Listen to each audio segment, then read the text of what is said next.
Hello, hello, welcome or welcome back. Let's sit back, relax, have a snack, and enjoy.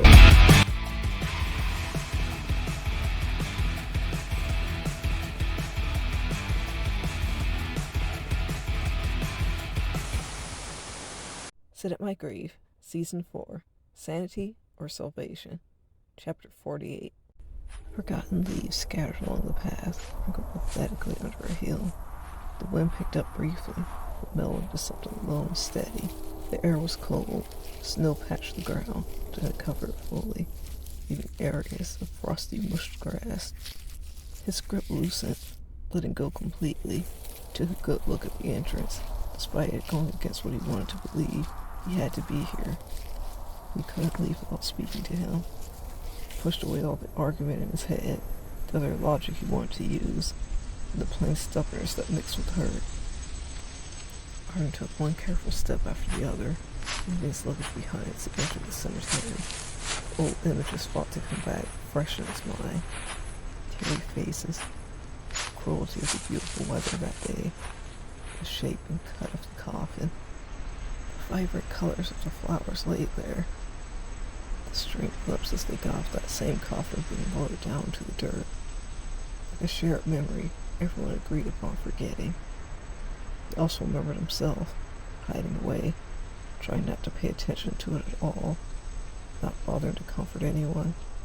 He felt so alone, so stuck in his own state of mind. He felt frozen. He wasn't alone, though.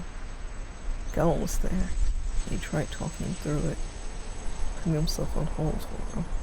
But now, Arden's eyes glanced over the other headstones as he slowly made his way to his brother's. He could feel his body trembling under his coat, his throat getting dry. He hadn't remembered to bring anything, but still, he'd leave Reed with a thought. After all, Reed had always wanted to be in his life, even with the phases they both suffered. As he walked, he noticed some headstones had fresh flowers. Maybe family visited him for the holidays. Some hadn't anything at all, their name and a date. Some areas looked neat and tidy, others still had old leaves. Arden couldn't help but wonder if anyone was present, watching him right now. That thought used to intrigue him. Now, he wasn't sure if he'd be happy or scared of that fact. The only person he truly hoped was waiting for him was Reed. Arden barely got his name out of his mouth. He was on the path to his brother's grave, starting to speak to him, but a sight stopped him. 4 figures standing around Reed's headstone, talking loudly, laughing. There were half-empty bottles lying around there, spray paint in someone's hand, things already scribbled around the area.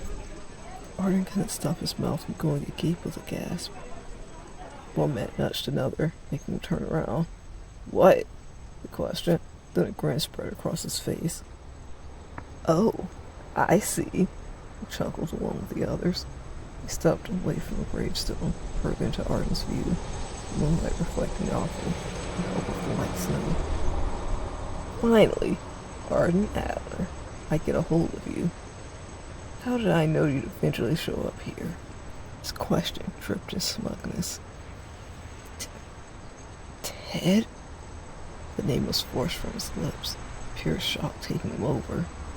He was surprised to see him after all this time. An odd piece of his past. He looked different, older than time allowed. Bare somehow, lines hard, and a reminder in the center of his face. "I told you Shanique spotted him." One of his friends chuckled with slight triumph. "This is gonna be good." Another laughed, remembering his arms. Arden's ears seemed to fuzz out as they spoke to him, eyes refocusing on the scene behind the man.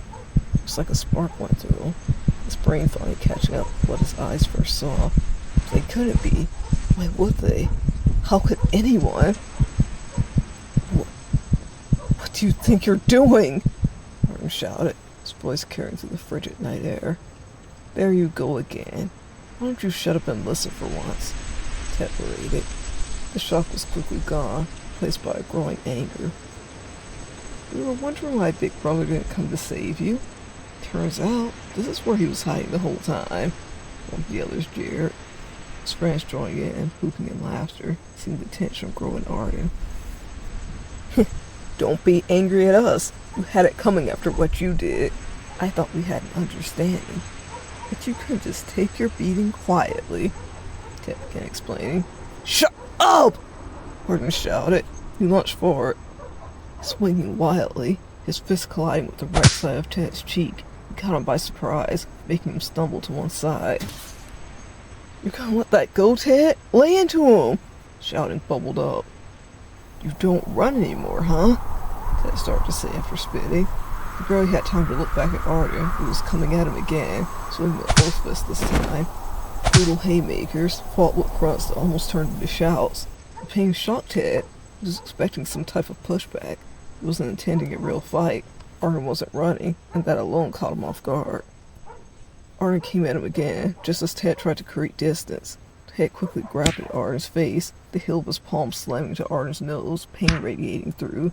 Arden groaned through his throat, but he couldn't make himself stop. After everything, positive, negative, his doubts and progress, seeing these disgusting people desecrate his brother's grave was enough. He felt the pent emotions exploding. The cheering and cussing from Ted's crew only fueled it more. What a little rat! After all you've done, you still think you're in the right! Ted spat, shoving Arden back down before he could kick him. The ground was cold and unforgiving. The impact forced a strained sound out of Arden. How dare you insult me? I have a right to fight back! Look at what you're doing to my brother! What kind of a person are you? Arden shouted. You destroyed my life, and still all I hear is you want sympathy. You little brat, I blame the streets for not teaching you. Ted stormed. Ted went in to stomp Arden. He struggled on the ground to roll, air escaping from his body being crushed. His foot landed on a stack instead, trapping him. Adrenaline was pumping. Arden glanced around, quickly grabbed what was in reach, one of the balls they'd been drinking from. He grabbed it and swiftly hurled it at Ted. Ted cursed sharply as the ball crashed into his head. He stumbled hard this time, knees buckling. Arden took the opportunity to jump up. He forced his body weight into Ted with another light swing. His knuckles cracking to the side of Ted's head again, knocking him to the ground. Blood forced from him as he fell heavy. Ted, what are you doing? You're gonna let this fairy beat you up? Get up, man, come on! Arden's blood boiled hot enough for the both of them. He started to stagger towards Ted's friends. You're gonna regret coming at us like that, little man, one mocked. I'll live with it, Arden spat back. He kicked the bottles and spray paint cans out of his way as he came at them. A hard gasp echoed out of Arden as he fell forward. Ted had gotten behind him, kicking him in his back. It sent shockwaves through him. Arden fell in front of his brother's gravestone, sprawling out in devastating ache. He was breathing out harshly, pain stinging his body everywhere. Heard the men over him laughing, making fun. One even began taking out a lighter for a cigarette. He couldn't let this happen. He would not let his brother be disrespected like this. Even if he wasn't here to defend himself, he would let them know tonight, as long as Arden Atwood was alive, who he was too. Arden struggled, pushing himself back up, his face twisted, his body was tense. He glared at these people, ice in his eyes. Who said we were done? Look alive! Ted yelled. He had dried blood on him, his jaw clenched. You're a fool! How can you justify what you've done to my brother? Arden screamed. He was facing Ted now, back to his gravestone. His chest was heaving, clothes ragged, bruises creeping into his skin. Don't make me laugh. This isn't about him. It's about you! His grave just had to suffer. Ted stepped towards him. Arden bit down hard, teeth gritted. The pain was pulsing, but adrenaline pushed him on. You got to get out of this place. Flying here, there, everywhere. Like you took my rights away. Think you're the only one who wanted to get out? Ted shouted at him, wiping away his blood. We don't play about telling cops around here. One of Ted's friends spoke up. You care about your brother so much, we can lay you out beside him, the other hissed, holding the cigarette between his teeth. In a quick movement, Arden leaned down, turning as he stood back up. He grabbed one of the spray paint cans, aiming it at the man, lighting the cigarette, spraying it into his face. Flames quickly leapt up into him. He dropped the lighter almost instantly. fire catching to his collar and hair, sending him flailing backwards. His friends start yelling loudly, cussing, trying to get around and help him.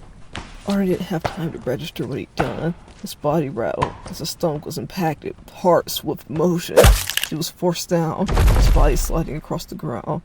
He tried to set himself up on his elbows. Suddenly, his body felt light as Ted grabbed him up by his collar, lifting him off the ground slightly. Arden's shaking hands reached to grab at Ted's. "Get off of me!" Arden rasped out barely. The snatch was sharp. Ted reared back, swinging, digging his knuckles into Arden's face. The force of the blow made his vision blur, and eyes get hot. He felt something trickle and tasted rust.